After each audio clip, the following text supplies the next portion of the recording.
თბილისის სახელმწიფო სამედიცინო უნივერსიტეტს მრავალპროფილურ საუნივერსიტეტო კლინიკას დღეს განათლებისა და ჯანდაცვის მინისტრები ესტუმრნენ უწყებათა ხელმძღვანელები კლინიკის აღჭურვის მიზნით სამინისტროს მიერ შეძენილ ტექნიკას და სარეაბილიტაციო სამუშაოებს გაეცნენ. საუნივერსიტეტო კლინიკას სრული დატვირთვით 2015 წლის დასაწყისში ამოქმედება კლინიკის ბაზაზე სამედიცინო უნივერსიტეტის 2000-მდე სტუდენტი სალექციო კურსსა და სტაჟირებას გაევლია.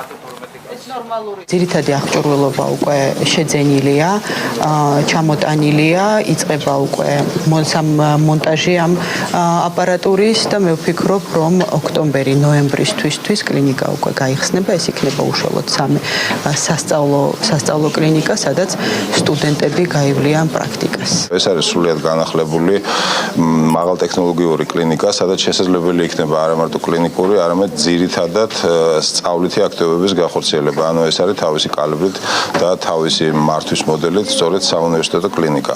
ძალიან მოხარული ვარ, რომ პროექტი წარმატებით ხორციელდება, დარჩენილი არის სულ რამოდენიმე ტექნიკური საკითხი და მე ვფიქრობ, რომ წლის განმავლობაში უკვე კლინიკა ამუშავდება და პირველ პაციენტებს და პირველ სტუდენტებს მიიღებს. პროექტის სრული ღირებულება იქნება 20 მილიონ ლარამდე, აქედან 5 მილიონი არის განათლების სამინისტროს მიერ გამოყოფილი თანხა, დანარჩენი 15 მილიონი ეს არის სამედიცინო უნივერსიტეტის მიერ მოძიებული ხარჯები, ანუ საკუთარი შემოსავლებიდან.